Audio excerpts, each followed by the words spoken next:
5호선 김포 연장의 사업성 확보를 위해 서울시의 건설 폐기물 처리장을 공론화해야 한다는 입장과 수용할 수 없다는 입장이 부딪히고 있습니다. 한국GM 노조가 지난 9일 전면 파업을 시작했는데요. 노사 양측의 임금 단체 협상이 진전을 보이지 못한 채 추석을 맞이하고 있습니다. 태풍 링링이 지나간 섬 지역은 내륙보다 그 피해가 더 컸습니다. 강화 교동도 태풍 피해 현장의 모습을 카메라에 담았습니다. 부천시 지역 화폐인 부천페이가 출시 5개월 만에 발행액 200억 원을 돌파했습니다.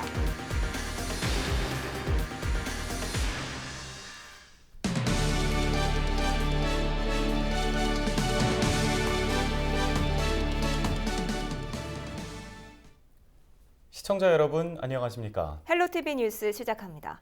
오늘의 첫 소식입니다. 한국GM 노조가 전면 파업을 진행 중입니다. 현재 한국GM 부평 공장은 가동을 멈춘 상황인데요. 한국GM 노조의 전면 파업은 지난 2002년 대우가 GM으로 인수된 이후 처음입니다. 이재필 기자의 보도입니다. 한국GM 부평 공장, 철문이 굳게 닫혀 있습니다. 한국GM 노조는 지난 9일부터 전면 파업에 들어갔습니다. 약 10,000명의 조합원이 총파업에 참여 중입니다. 파업의 원인은 바로 임금단체 협상입니다. 한국GM 노사는 지난 5월부터 임금단체 협상을 진행해왔습니다. 노조는 기본급 5.65% 인상과 통상임금의 250% 수준의 성과급 지급, 여기에 생산 확약 등 중장기 발전 계획 등을 요구했습니다. 이에 사측은 경영상의 문제를 이유로 임금 동결을 꾸준히 고수해온 상황. 하지만 한국GM은 올해 경영난 속에서도 팀장급 이상 간부에게는 평균 1,700만 원의 성과급을 지급하고 임금을 1.8% 인상한 것으로 알려졌습니다. 한국GM 노조가 파업을 결심한 이유 중 하나입니다. 현장 조합원들도 왜 팀장급들은 임금을 지급하고 성과급을 지급하는데 우리는 안 주는 이유가 뭐냐, 이런데 이해를 설득시킬 수 있는 명분들이 없습니다. 그래서 회사가 얘기하는 부분들에 대해 전혀 설득력이 없는 얘기고요. 이에 대해 한국GM의 관계자는 수익성을 회복하지 못한 현 상황에서 노조의 요구사항을 받아들이기 어렵다고 말했습니다. 이어 일반 직원과 간부급들은 임금 체계가 다르다며 이 둘의 성과급과 임금 인상을 일률적으로 비교할 수는 없다고 덧붙였습니다. 한국GM 노조는 우선 11일까지 전면 파업을 이어갈 계획입니다. 그리고 추석 이후 논의를 거쳐 투쟁 계획을 결정할 방침입니다. 헬로티비 뉴스 이재필입니다. 김포에 호우경보가 내려진 10일, 해마다 침수 피해를 겪고 있는 김포 저지대 주택가가 또 빗물에 잠겼습니다. 지역 주민이 방금 현장에서 보내주신 영상 함께 보시겠습니다. 10일 오후 김포 통진읍에 위치한 연립주택의 모습인데요. 빗물이 성인 남성 발목까지 차올랐습니다. 주차된 바퀴도 3분의 1 정도 잠겨 있는데요. 주민들은 내린 비의 양이 많지 않다며 하수관이 역류해 침수 피해가 발생한 것으로 보고 있습니다. 이대로라면 빗물이 현관 문이나 창문을 타고 들어가 1층 주택은 큰 피해가 우려되고 있습니다. 배수 펌프나 시설 지원이 시급한 상황인데요. 김포시가 해당 주택가에서 침수 피해가 반복되면서 이곳 주변에 배수시설 공사를 진행하고 있지만 공사가 아직 마무리되지 않아 침수 피해는 이처럼 반복되고 있는 상황입니다. 다음 소식입니다. 태풍 링링이 지나간 섬 지역, 내륙보다 피해가 더 컸는데요. 집과 창고는 부서지고 농작물을 키우던 시설물은 엿가락처럼 휘었습니다. 주민들이 함께 키운 10만 송이의 해바라기는 대부분 쓰러졌습니다. 이형구 기자가 보도합니다. 강풍이 핥히고 간 교동도, 지붕은 맥없이 가라앉았고 건조기는 함께 쓰러졌습니다. 건물 외벽도 넘어져 형체를 알아보기 힘듭니다. 건물 안에 있던 트랙터 2대는 무너진 건물에 갇혀 꼼짝할 수 없게 됐습니다. 주인은 무너진 시설만큼 마음이 무너집니다. 함성이 저 지붕이 이렇게 날라온 거예요. 그러니까 누가 해줘? 큰일 났지. 그게 문제지. 나이도 먹고 좀 높은 데 올라갈 수도 없고. 바로 앞 건조기도 똑같은 피해를 입었습니다. 수습을 해볼까 나오긴 했지만 아무것도 할 수 없는 현실에 한숨만 나옵니다. 말할 수도 없었죠 그냥. 아이고, 복구는 어떻게 엄두가 나세요? 이거 못하죠. 농작물을 키우던 하우스는 앙상이 뼈대만 남았습니다. 바람이 얼마나 샜는지 철골이 엿가랑처럼 휘었고 일부는 뿌리채 뽑혔습니다. 이곳은 원래 위로 하우스가 씌어져 있던 곳입니다. 하지만 강풍에 저렇게 뒤로 날아가면서 고추가 그대로 드러났습니다. 교동도 지역 대부분 시설이 피해를 본 상황. 또다시 비가 내린다는 소식에 업체에 복구를 요청했지만 그마저도 녹록지 않습니다. 정신 못 차려 지금. 일이 너무 많이 들어와서. 네, 이 창고 같은 거, 개인실, 네. 건조실, 네. 건조실, 정미소 같은 거 이제 막. 난정 저수지 앞 정원. 10만 송이의 해바라기가 고개를 숙였습니다. 꺾이고 잘리고 태풍 링링이 몰고 온 강풍에 속절없이 쓰러졌습니다. 사실 이 해바라기는 마을 주민 100여 명이 공동체를 이뤄 농사를 짓지 못하는 땅에 심은 겁니다. 오는 30일까지 정원 축제를 열고 13일과 14일엔 음악회와 체험 행사도 준비했는데 피해를 입은 겁니다. 군인은 쓰러진 해바라기를 세우고 지역사회에선 끝까지 응원의 목소리를 내고 있습니다. 그동안에 애써서 가꿨을 텐데 가능하면 세워서 좀 남은 시간이라도 좀 많은 분들이 봤어요. 어쨌든 마을 단위에서 뭔가 살려보려고 했던 일들이잖아요. 그렇죠. 뭐 이런 것들이 강화 지역의 곳곳마다 이렇게 좀 진행이 됐으면 좋겠는데. 난정리 주민들은 아직 포기하지 않았습니다. 박용구 이장은 반신반의로 시작한 해바라기 정원은 이제 평화의 섬 교동도의 핫플레이스가 될 것이라며 이웃의 응원에 축제 완주로 보답하겠다는 의지를 드러냈습니다. TV로드 뉴스 이영구입니다. 최근 김포 지역사회에서 건설 폐기물 처리장 이전 문제가 다시 쟁점으로 떠올랐습니다. 5호선 김포 연장을 하려면 건폐장에 대한 공론화가 필요하다는 의견이 지역 정치권에서 제기돼 논란에 불을 지핀 건데요. 일부 시민사회단체는 건폐장은 절대 불가하다며 맞불을 놓고 있습니다. 취재기자와 자세한 이야기 나눠보겠습니다. 이세진 기자가 스튜디오에 나와 있습니다. 네, 이세진 기자, 요즘 김포에서 건폐장 이슈가 다시 뜨겁다고요? 네, 맞습니다. 최근 김포 지역구 의원인 자유한국당 홍철호 국회의원이 지역 기자간담회에서 꺼낸 이야기가 불씨였습니다. 어떤 발언이었는지 먼저 한번 들어보시죠. 건폐장을 포함시켜줘야, 그러니까 쉽게 하면 우리가 됐든 뭐 검단이 됐든 누군가가 이 건폐장을 서울시 방화동에 가지고 있는 건폐장을 수용해줘야, 이전을 받아야, 그래야 BC값이 나오는 겁니다. 왜냐하면 건폐장 개발 이익이 이 공사비에 들어가게 돼 있기 때문에 이게 수천억입니다. 이제 김포시의 역할이 있습니다. 뭘 해줘야 되느냐면 빨리 공론화를 해서, 아니면 시장이 공직자들하고 어떤 그 프로세스를 하나 만들어서. 네, 바로 이런 부분이었습니다. 5호선 김포 연장의 경제적 타당성을 위해서는 서울시의 건폐장 이전을 빼놓을 수가 없다. 그리고 더 늦기 전에 건폐장에 대한 공론화가 이루어져야 한다라는 부분인데요. 그동안 서울지하철 5호선 연장은 차량기지와 함께 건폐장을 타 지자체로 보내려는 서울시와 건폐장은 받지 않겠다라는 주변 지자체 간의 의견이 갈리면서 협의에 난항을 겪지 않았습니까? 네. 건설 폐기물 처리장이 혐오 시설이기 때문에 다른 지자체에서 꺼려하고 있는 건데요. 5호선 연장을 위해 이 건폐장이 공론화돼야 한다라고 하니 다시 쟁점이 되고 있는 겁니다. 네, 시민사회단체는 여전히 이에 대해서 강하게 반발하고 있는데요.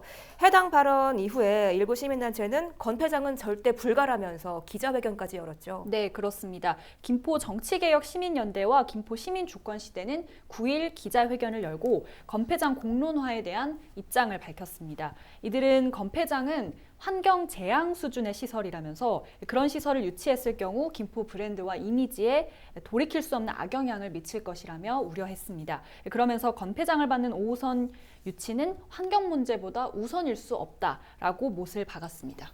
네, 이 시민 여론이 여러 갈래로 갈릴 수가 있을 것 같은데 지역 정치권에서도 건폐장에 대한 입장은 서로 제각각이라고요? 네, 우선 더불어민주당은 건폐장 이전에 대해서 수용 불가 입장을 고수하고 있습니다. 김준현 더불어민주당 김포을 지역위원장은 제2 한강신도시 개발을 전제로 한 5호선 연장안을 꺼냈는데요. 건폐장 이전을 전제로 한 5호선 연장이 불가피한 것이라면 서두를 필요가 없다라는 의견입니다. 한번 들어보시죠. 4차 광역철도망 계획에 포함된다 하더라도 최소 15년이 걸릴 것으로 지금 예상하고 있습니다. 김포의 미래를 생각한다면, 그리고 김포 아이들의 미래를 고려를 한다면 우리는 제2기 한강 신도시 개발에 무엇보다 총력을 기울여야 한다고 생각을 하고 있습니다.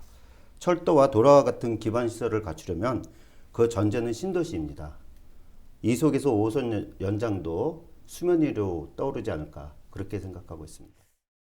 네, 반면 홍철호 국회의원의 제안을 긍정적으로 보고 있는 의견도 있습니다. 5호선 김포 연장이 서둘러 진행이 되려면 2020년 정부가 수립할 제4차 광역교통시행계획에 포함이 돼야 하는데요. 이 건폐장 이전은 현 시점에서 경제적 타당성을 높일 수 있는 방안이기 때문에 공론화를 시켜서 시시비비를 한번 가려보자라는 겁니다. 박진호 자유한국당 김포갑 당협위원장의 의견인데요. 한번 들어보시죠. 4차 광역교통계획에 국가철도망 계획에 들어가기 위해서는 빚값이 당장에 나와야 되는 문제가 있어서 그러기 때문에 건폐장을 공론화시키자는 것이고, 그 환경과 그 편의를 맞바꿀 수도 없다. 당연합니다. 저희가 만약에 공론화시켜서 이게 막대한 환경 오염이나 아이들에게 피해가 갔을 때는 우리도 당연히 하지 않아야 됩니다. 하지만 그것을 공론화시켜서 정확하게 보자는 겁니다.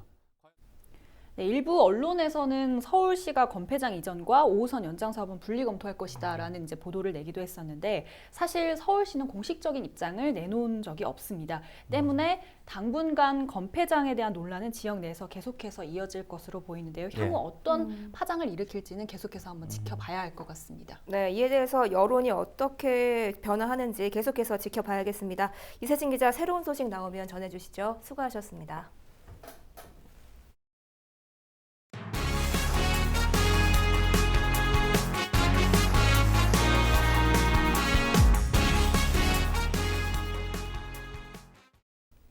경기도의회가 일본의 수출 규제에 대응하기 위해 집행부가 편성한 326억 원의 추경 예산을 만장일치로 의결했습니다.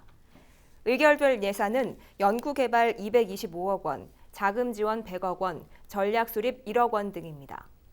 경기도는 이번 예산으로 러시아와의 기술 협력을 통한 수입 시장을 다변화하고 반도체 전문 인력 양성과 중소기업의 판로 확대에 사용할 계획입니다. 도는 이달 안으로 러시아 혁신기술기업과 업무협약을 체결한 뒤 한양대 에리카 캠퍼스에 경기 러시아 기술협력센터를 개소할 예정입니다. 경기도가 광교 신도시의 중산층을 위한 국내 첫 임대주택을 공급합니다. 경기도시공사는 광교 신도시 내에 분양주택 부지를 임대주택 부지로 전환해 549세대를 공급하기로 했습니다. 공공임대주택은 무주택자이면서 소득 자산 기준 미만이어야 청약할 수 있지만, 중산층 임대주택은 소득 자산에 관계없이 만 19세 이상 무주택자면 청약 통장 없이도 청약이 가능합니다. 일반 공급은 보증금 2억 5천만 원에 월세 67만 원이고, 특별 공급은 보증금 2억 2,400만 원에 월세 60만 원입니다. 공급 물량의 80%는 무주택자에게 공급하고 20%는 청년, 신혼부부, 고령자에게 공급합니다. 주택가에 밤샘 주차하는 화물차 운전자들의 근로 여건을 바꾸기 위해 김포시가 전용 공영 차고지를 건립하기로 했습니다. 이를 위해 김포시는 올해 초 고촌읍 김포 아라마리나 인근 12,000제곱미터 부지를 후보지로 선정하고 예산 수립에 나섰습니다. 김포시는 화물차 공영 차고지 건립을 위한 예산 편성이 끝나는 대로 관련 용역에 착수해 내년 3월에 있을 경기도 심사를 준비할 예정입니다. 한편 김포에 등록된 화물 차량은 3만 3,900여 대로 3년 전과 비교해 29% 증가했습니다. 부천시의 지역 화폐인 부천페이가 출시 5개월 만에 발행액 200억 원을 돌파했습니다. 카드형 지역화폐인 부천페이는 지난 4월 출시 이후 5만 4천여 장이 발급되고 200억 원의 판매를 기록했는데요.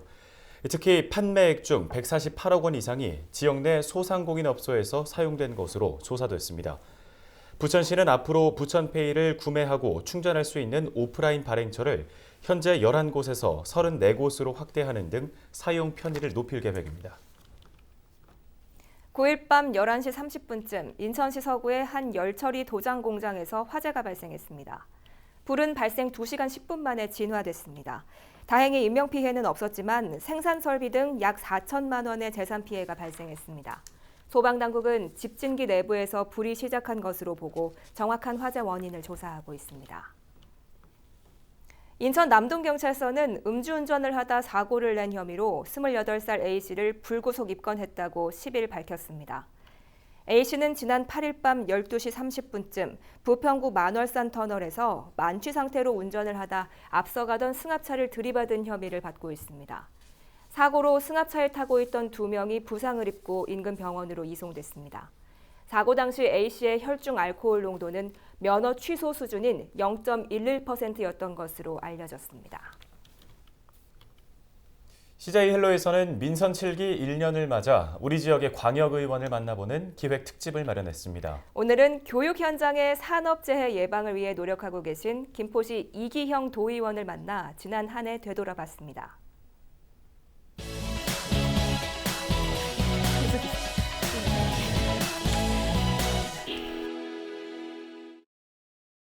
숨가쁘게 달려왔다는 생각을 하게 됩니다.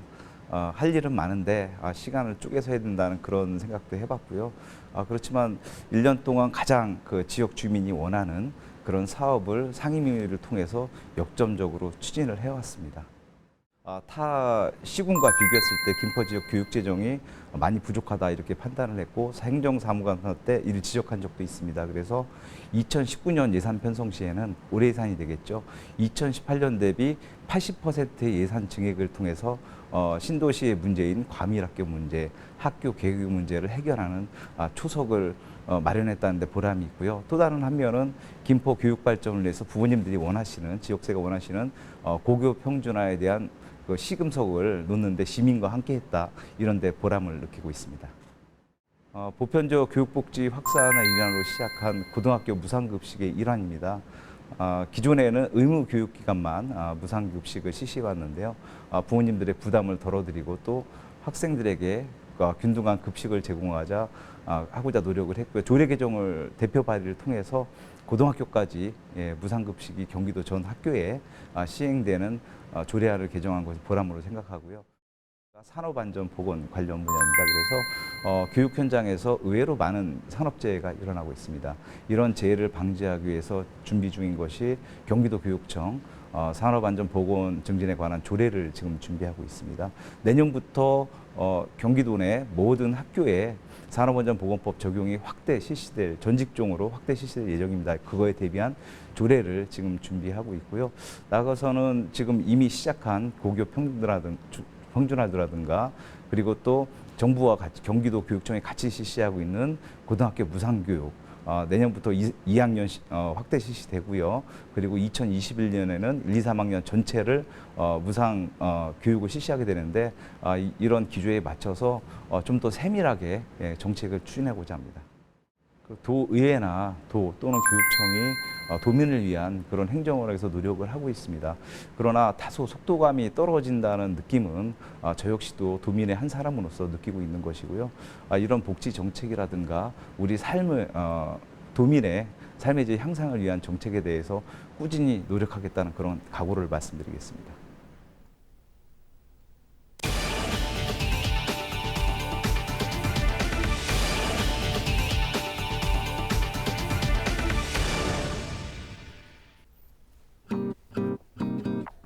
날씨 알아보겠습니다. 민족의 대명절 추석이 다가오고 있습니다.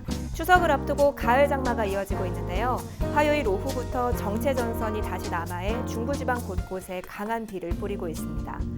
이번 수요일까지 비가 이어지겠고 추석 연휴에는 날씨가 비교적 괜찮아질 전망입니다. 수요일 아침 기온 23도, 낮 기온 28도 보이겠습니다. 주간 날씨 볼까요?